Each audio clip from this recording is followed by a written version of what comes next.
Thank you for listening to the Shanghai Community Fellowship Podcast. To find out more about the SCF community, listen to sermons, and upcoming events, visit us at shanghaifellowship.org.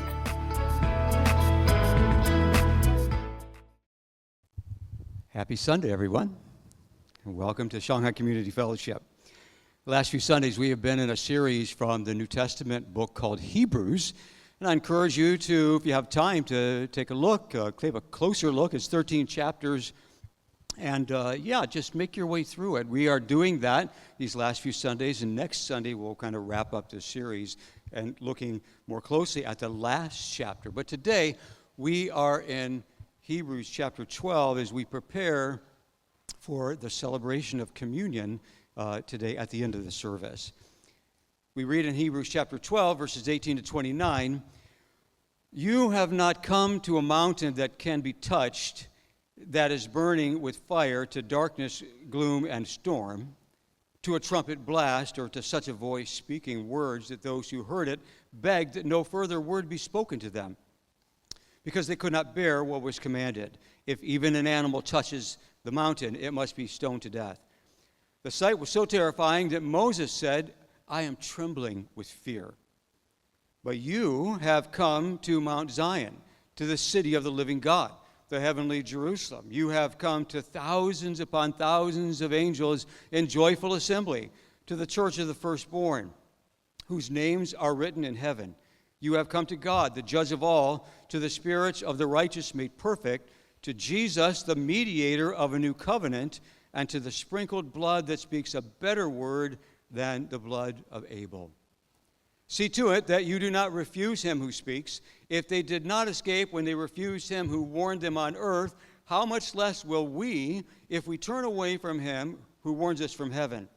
At that time his voice shook the earth, but now he has promised, once more I will shake not only the earth but also the heavens."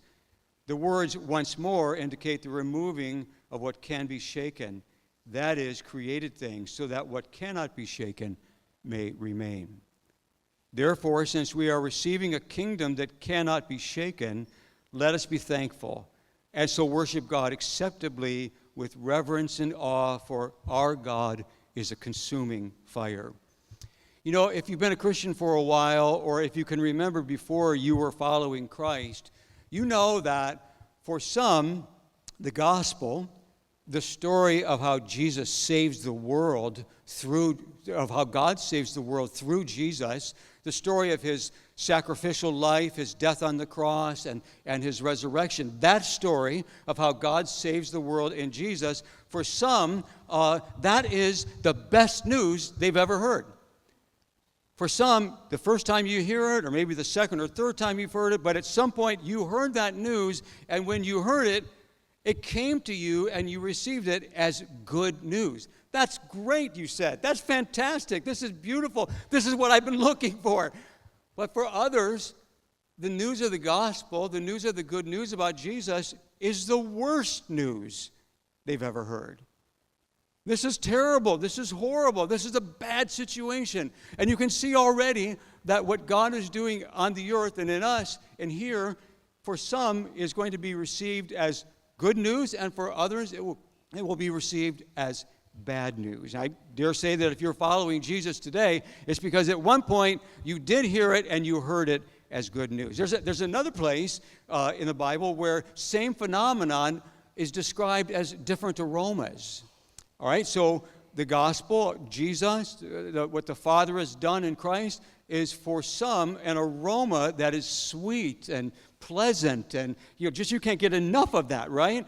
But for others, the same aroma is a turnoff. It's disgusting. It's horrible. I like to think it may be something like durian or stinky tofu. I don't know. It's just, for some people, I don't know. You know who you are. You know where I'm not going to name any countries, but you know where you're from. Oh, they love their durian, and when they get the smell and taste it, oh, that's so wonderful, durian. And for others, I'm not going to name any names, but the man holding the microphone might be one of them. it's just not pleasant. It's just, all right, I don't want to make light or minimize, but that it's that same, it is a phenomenon that the aroma of the gospel of God can be sweet-smelling or unpleasant, but the gospel doesn't change. Here today in Hebrews, we're seeing another way to approach this difference. Same God, same mountain, if you will, same God, but for some, this God is unapproachable. He lives on an unapproachable mountain. It's filled, the mountain and himself, this God fills our hearts, their hearts with anger and fear. It's all darkness and gloom and doom, all storm and lightning and flashes of powerful thunder. One can't bear to be near him. But for others, same God, he's inspiring. We respond in awe and wonder as we approach him on his mountain. Here in our text today, we discover that God's mountain, God's city is described in this way, many ways to say the same thing. God's city is the city of the living God. It's Mount Zion. It's the place of God's rest. It is the place and city where the foundations have been established by God himself, who is the architect and founder of that city. It is a city of the living God, where God himself is the very center of that city, because it wouldn't be a great city without him there and without him in that central place. For Christians who die, or when Christians die, if you wanted to know what happens to a Christ follower when they die, they go to this city. They go to the city of the living God. That's where those of us who are following Jesus, when we breathe our last, when the brain waves stop, and we have died on this earth, we go to be with our Father and Christ in the city of the living God, where we will be waiting for the resurrection of both the living and the dead, and for God's final judgment, God's final reckoning. Now let's spend a few more moments talking about this great city, the city of the living God. We're told that in this city that we are going to be joining a countless number of angels that will be gathered around in worship of God and his beautiful and glorious and wonderful and loving presence. In Hebrews chapter 1, we read that angels are on assignment for people who are following Jesus to assist them. But here, as in many other places in the Bible, we discover that when angels gather together in large numbers, they're almost always doing this one thing. They're just worshiping. They're praising God. They're extolling him. They're magnifying him. And it's a joyful thing to be a part of. We do joyful things. I just picked out a few because here's a few joyful things that we do that I think are cross-cultural. When we go to weddings, when we celebrate the birth of a child, when we come in the Christian community, when we come to a baptism, we are just joyful.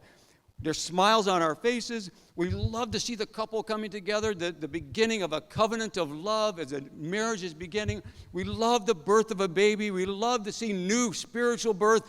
And our response just seems to be naturally and without effort, just joy.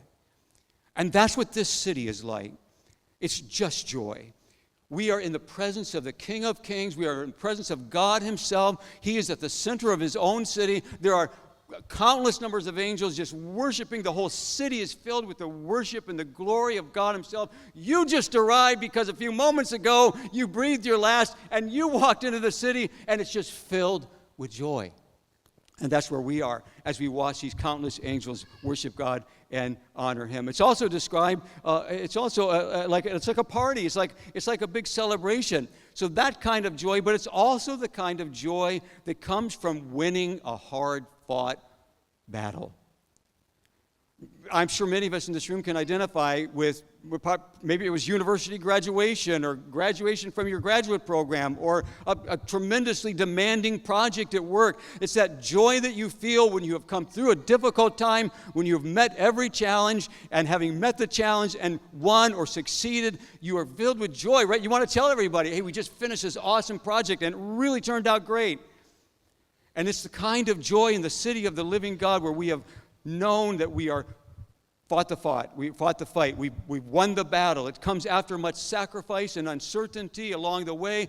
A life that you've shared with friends together as you've stood by one another. And here you are in the city of the living God, where the judge of all the earth is at the center of that city, and you're filled with this joy that we've made it, and we've made it home. We've made it home. It's also called and described as the assembly of the firstborn, remembering that Jesus is the firstborn as well. He's also described this way. He's the firstborn of resurrection, so that having been raised from the dead, first one ever to do it, as we come in, he is there to welcome us, because we will also join him as one of the firstborn, and we'll all be firstborn. We'll all share in that status of the risen Christ. All the faithful ones will share in the status of Jesus as the firstborn, as God's firstborn son. And we will discover in this city, as we stand with our brother who is Christ, as we stand among this assembly of the firstborn, that we are finally home. That we are finally home. Pastor Tim Keller described marriage one time as an institution that cannot possibly satisfy all the desires of love that we have inside of us. So that when we come to marriage, we often are coming for love, and understandably, and there is love. But there is also an awakening within us, and those of you who have been married for a while, you will discover that being married does not satisfy every need for love, or the deepest need for love that rests within every human soul. In fact, what marriage does best for us is to awaken us to the understanding that that love that we desire is not in marriage, it's not in our parents, it's not in our grandparents, that the love and the feeling and experience of home and satisfaction of being finally in a place of welcome can only be met at Father God's table and in his house. And we'll know this, and we'll know that satisfaction. We'll know the satisfaction that which we long for in this life, that which was broken, families that were broken, relationships that were broken, will be healed, and we will be at home with our Father in heaven, who will heal our hearts and love us as we have always longed and desired to love, but not just on the receiving end. We will be empowered to love as we have always wanted to love another, every longing fulfilled. It's sweet communion. And Jesus, the mediator, the one who makes all of this possible, he will be there as well. The incarnate Christ will be there also, who put it all together. He will be present. We read that Abel's life, and you have to read his story in Genesis, Abel's life and death cried out for justice, but Jesus' life and death deliver justice. And even more than that, he will transform us into the persons that God always dreamed over, you and me. There he is, Jesus' life and death, giving us not only the justice that the world seeks and that you seek and I seek, but also the transformation of our lives so that we might be the sons and daughters of God in every possible way the Father has imagined. And of course, at the center of the city is God, who is the judge of all the earth. He's right in the center of it. And what should really strike you about this city is how approachable the judge of all the earth can be. Years ago, when Becky and I were adopting the girls, our daughters, we both times had to appear before a judge. It was part of the legal process of going through adoption. And I remember being in the courtroom one of those times, and particularly, and you know, I to be honest, I'm not in the courtroom very much, and at that point in my life, I can't even say, I might have been in a courtroom once. I was probably in my late 30s prior to that, and that was actually for a class assignment. So you'll be glad to know I was not in a courtroom because I'd broken the law in some way or committed a crime. All right, but this time we were there, but I saw the judge, who I'm sure must judge in a variety of capacities, in a way that maybe many people wouldn't experience the judge. His warmth, his kindness toward Becky and I, as he invited us up into his bench, and how he interacted with us and our child. We just saw a completely different. We were not afraid to approach the judge, is what I'm saying. And the judge of all the earth will be at the center of his city, and we will not be afraid to approach him, to be with him, and for him to be with us. And yet, there's one more blessing that we read about in this passage, a blessing for the citizens of that city, you and I who live there and will live there, because the God who is judge of all will make an unshakable city out of his city, and he will make an unshakable kingdom out of his kingdom. God will deliver a final judgment, a final ruling that renders his kingdom unshakable. And all that will remain is what can remain in the city built by God himself. Something that is described as a shaking and really even a shattering when heaven and earth will come together. When heaven and earth will meet in a final way. Heaven and earth meet now. More about that in a moment. But heaven and earth will meet in a final and full, complete, perfected way. And heaven and earth will be shattered. It'll be shaken. And that's how it's described. Because our God will not be silent. Our God will not be silent. At his final judgment, everything that we know will give way to life as he knows it. That's what eternal life is. Life as God knows it. So at that final day and in that final reckoning, everything we know about what it is to be alive and experience the universe itself, and any other universe that we haven't discovered yet, will be transformed in such a way that it will be known as the way God knows it, full of his life. The sons and daughters of God will enter into his glory, and creation will have reached its final and intended goal. All that is familiar will crumble into the shaking, and only the faithful ones will have a place to stand. You know, I thought about this. You know, the Bible uses marriage as a metaphor for the way God relates to us, right? You can read about that in Ephesians chapter 5. And I thought about this heaven and earth coming together, right? Like the way in a marriage, a man and a woman come together. And what we're reading here in Hebrews is that when heaven and earth come together in this final gathering, if you will, this final meeting between heaven and earth, it will shake and will shatter both heaven and earth. I thought about what it is to get married and be married, right? You know, it's beautiful, it's awesome, it's powerful. The wedding day, it's majestic, it's almost undescribable, really. It's I got married 40-some years ago. I can hardly describe it today. Saw the most beautiful woman I have ever seen in my life on January 9th, 1982. But I also know something else about marriage. There's a lot of shaking. As these two autonomous individuals come together to form one union together, there's a lot of shaking. And what we don't always tell couples is that, those of us who've been married for a while, hey guys, this wedding is going to be awesome, but the next day, there's a lot of shattering and shaking that's going to start. And you're going to realize how difficult it is to live with another person, another human being, to be one with that person. It's a journey of effort and work and shaking and shattering, but what comes out of this is a beautiful union. It's so easy, at least for me, to see why God would use marriage as a metaphor for what he wants to do with us. In fact, if you go to the book of Revelation, you described just about this time on the timeline, there's actually a wedding with the bride of Christ and our groom, Jesus himself. I mean, God doesn't get away from this metaphor, and he wants us to see, I think, here that just as real people getting married, there's a lot of shaking and shattering to it, that what comes out of this is a beautiful union that cannot or should not be broken. And you can be assured, as I am assured, that when we marry God and God marries us and we meet together in that shattering, shaking where heaven and earth would meet, once that bond is formed, it will never be broken.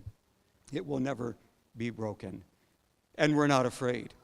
On that day of final reckoning, of final judgment, we are joyful. We're not afraid. We're not scared. We're not shaking in our boots. Oh no, I know judgment can feel like, or even the word itself can feel threatening and terrorizing. But on that day, we will meet our judge. He will be there to bring this reckoning. He will bring heaven and earth together, and we will not be afraid. We will be joyful and rejoicing.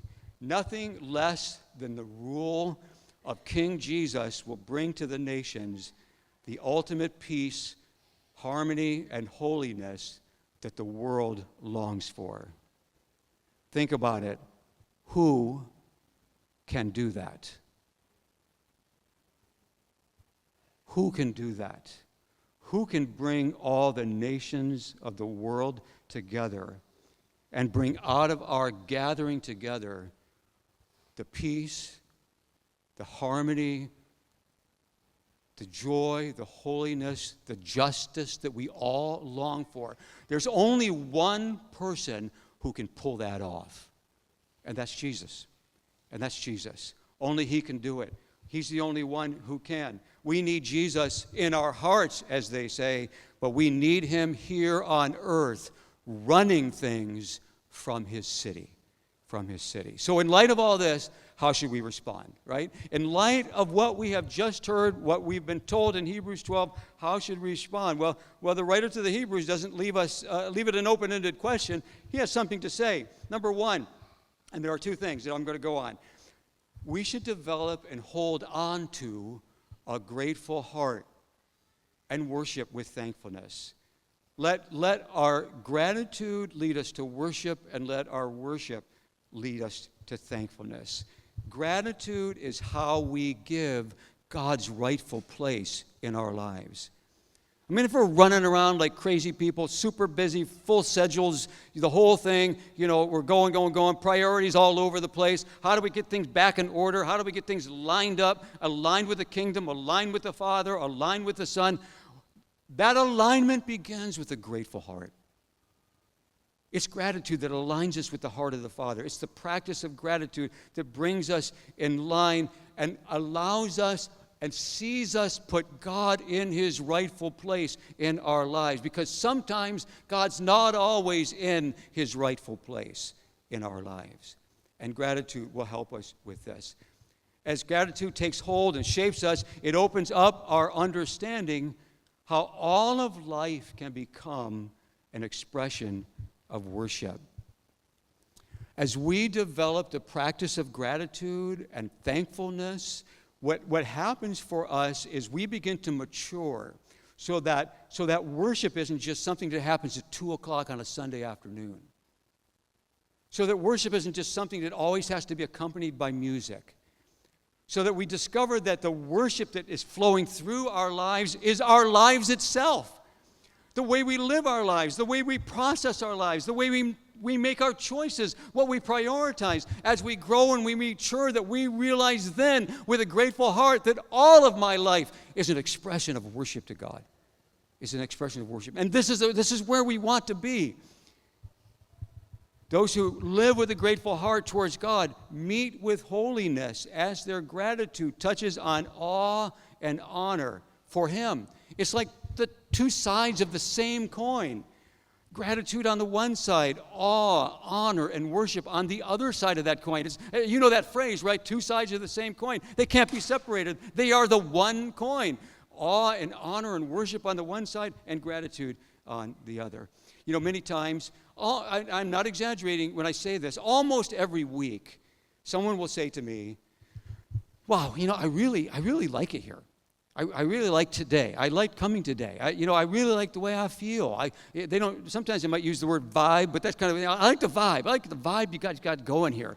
And it's almost always the same. And I know what they're talking about. I know they're not talking about the preaching. I know it's the worship. It's the worship. You hear it all the time. It's something, because for some of us, maybe someone here today, you have stepped into a house of worship where people are worshiping God and honoring him and are in awe of him sincerely and authentically. And this is the first time you have ever stepped into something like that. And you're like, what is this? Where am I? What is going on here? And it's that sense of awe and wonder that is bringing us to the Father, and it allows us to be shaped by the honor and the awe that we have when we come to worship him. We sing it, right? You deserve the honor and the glory. You deserve the honor and the glory. You think about honor, right? And in our lives, I dare say that probably every one of us probably has at least one person in our lives that we could and do honor. Perhaps it's a grandparent or a parent, someone you respect, someone that you know, and knowing them as you know them, you honor them for who they are. Perhaps it's a mentor, it's a professional mentor, someone in the workplace, maybe another family member, or maybe it's a teacher that invested in you. Just someone in your life that for you, it's not difficult to honor them and to respect them. In fact, you know instinctively that to give them your honor for who they are and what they represent to you, it just feels right. Because it doesn't make you less of a person. It doesn't make you a weak person to offer honor to someone else. It actually makes you a mature person to recognize that there are people in my life that I can honor. Now, you take that concept of honoring someone in our lives that we know, like a teacher or a parent, a grandparent, a professional mentor that you recognize, and you can honor them for who they are. You take that same concept and just keep elevating it until now you're looking at God himself. Because if that teacher or the grandparent or the mentor was worthy of your honor, how much more God? And so I just raise up my grace to say I can honor there are many people in my life I can honor. I think they come to my mind even now for who they are and what they've meant to me. And in fact, I find pleasure in honoring them. I'm old enough now that I've gone back specifically looking for people that were older than me, and now they're really getting older because they're, and what I wanted to do was, Becky and I did this, I wanted to find them before they died. Because I wanted to honor them and say, this is what you did for me. This is who you are to me. And I want to honor you for that. You take the same idea and you just lift it up. Because now that same honor and awe and respect and wonder and gratitude is for our Father in heaven and all that he has done for us. He's worthy of it, and so we offer it to him. It's the right thing to do. What we know of him now in worship is really just a taste and a sign of things that are going to come when we get to the city of the living God with all of those angels worshiping and blessing him. The second way to respond, and the last one I'm going to mention, is to keep on keeping on. Now, I'm a child of the 70s. I was a teenager in the 70s in the United States. And so I think that's when we started saying, keep on keeping on. What that means is keep going. Keep going. There was a song that was sung back then, and by a group called the Imperials, and it was called "Heed the Call." And it said, "Keep on going. You don't know how far you've come, so keep walking. Keep walking with Jesus. Keep following him. Keep honoring him. Keep worshiping him. Keep thanking him. Keep expressing your love for him. You're tired. You're weary, but you don't know how far you've come. So keep on. Keep on keeping on. And remember that the unshakable kingdom is in you. The unshakable kingdom is the kingdom that is in you and in me. We are not only in an unshakable kingdom, but that unshakable kingdom is in us.